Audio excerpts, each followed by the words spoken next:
Thank you, Mukesh, and good morning, everyone.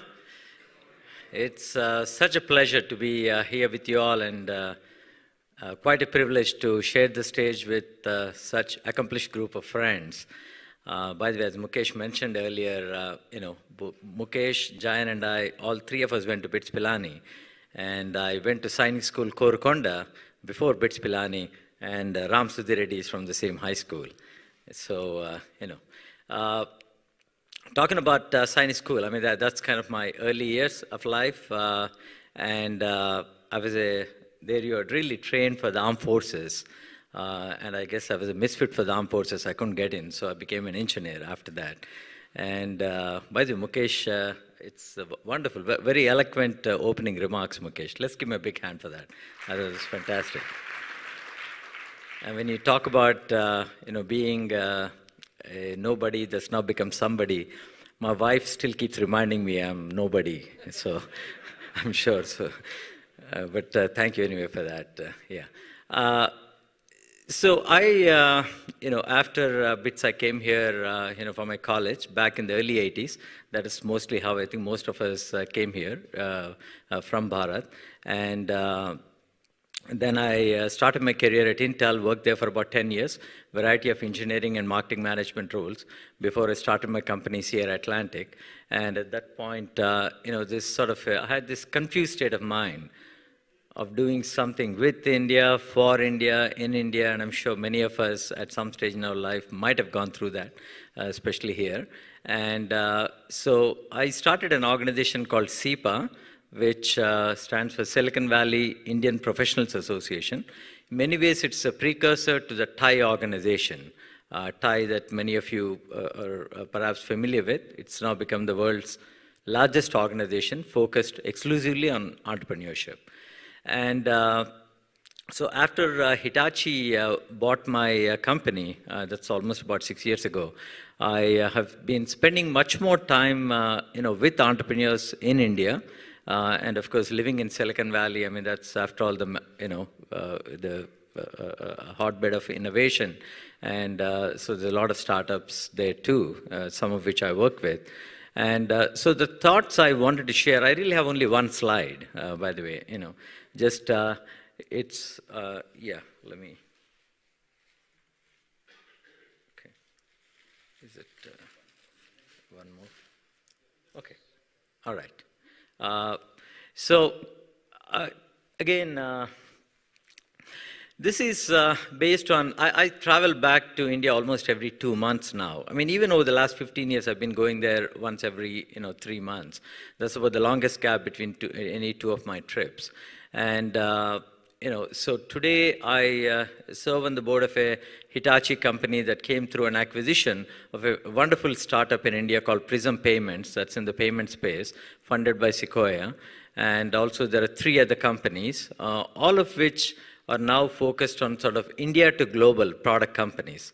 That's my big area of interest now. These are startups coming out of India but building products for a global market.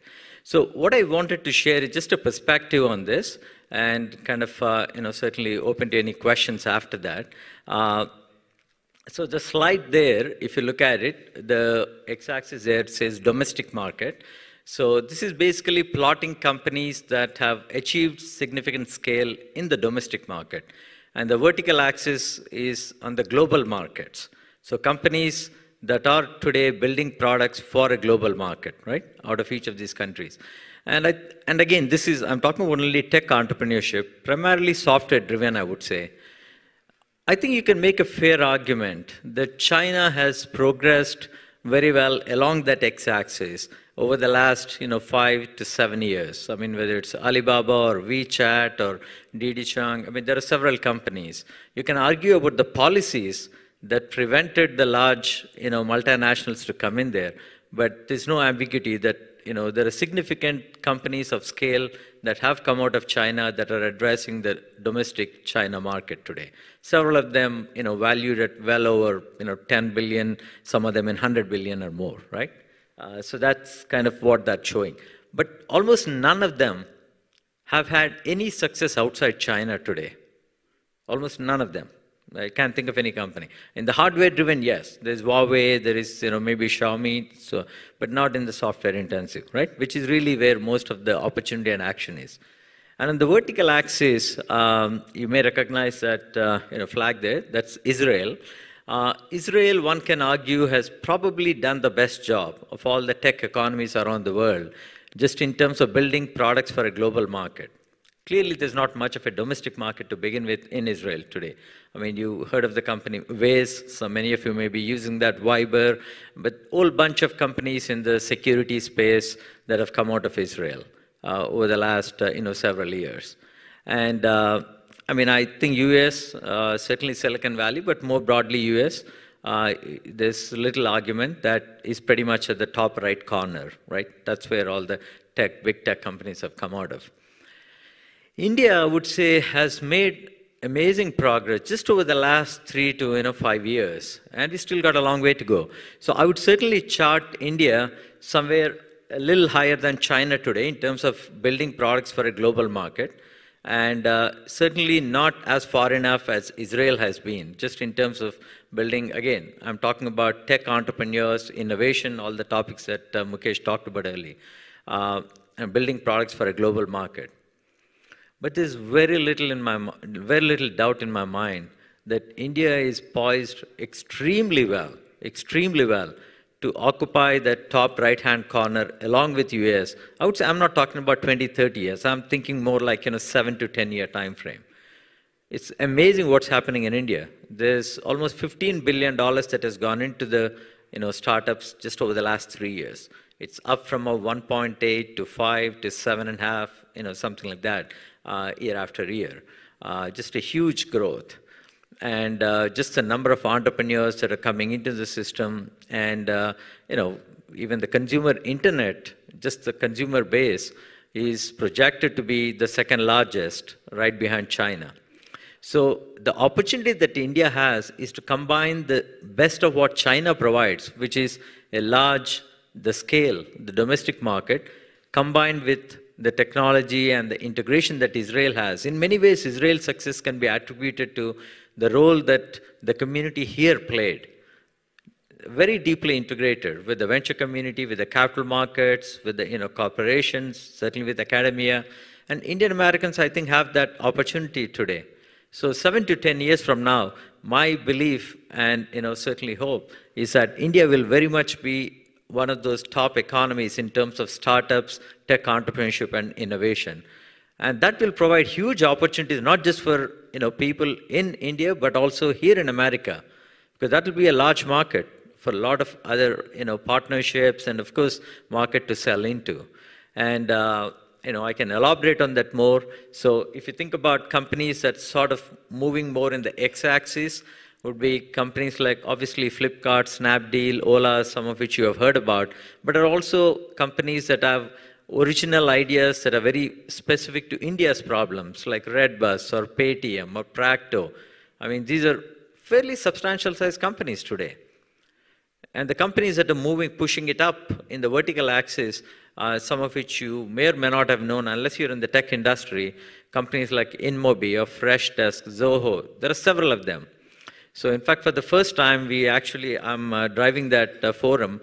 We have an event coming up at Stanford on December 2nd. It's called Startup Bridge India.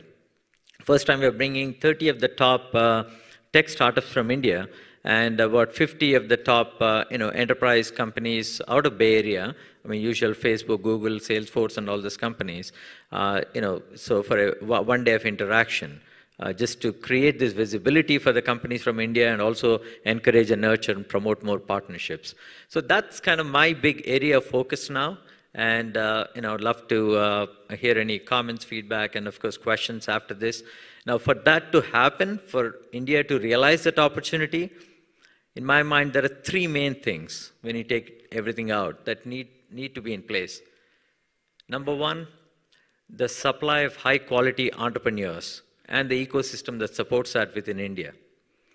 And I think that for most of us who have been spending time in India and in the entrepreneur world will agree, the train has left the station. That is absolutely in place, and there's no going back on that. It's just amazing what has happened over the last 5 years. And the quality of the entrepreneurs is just as good as any that you see in Silicon Valley, perhaps the most competitive place in the world, right, for that. Maybe Boston too, but, you know. And so anyway, it's just fantastic, those entrepreneurs. Second is the policy framework that allows companies, the startups, from creation to scaling to exit. And that the government couldn't have done a worse job than what they had in the past, in all honesty. But I think just over the last 3 years, it's amazing how much progress there has been. Even this initiative called Startup India, I mean, that's a sea change in the thinking. This is a long way to go, but I think that that's definitely on the right track. The third, I would say, is kind of the bridge. This is where the Indian diaspora can actually play a huge role. All the informal networks that connect the Indian American community here with the tech entrepreneurs in India, or anywhere, not just here in the US, but anywhere outside India. And I think each of us, in some ways, those of us who are from North America or other places outside India, I think have a meaningful role to play there, because these entrepreneurs indeed can benefit immensely by those sort of connections, the informal networks, and what the diaspora can do for them. Because in many ways, if you look at the progress the Indian entrepreneurs have made over the last 5 years, you'll see a significant role that people from here, certainly in Silicon Valley, but other places have played in the startups that we're seeing in India. So thank you once again, and really appreciate this opportunity.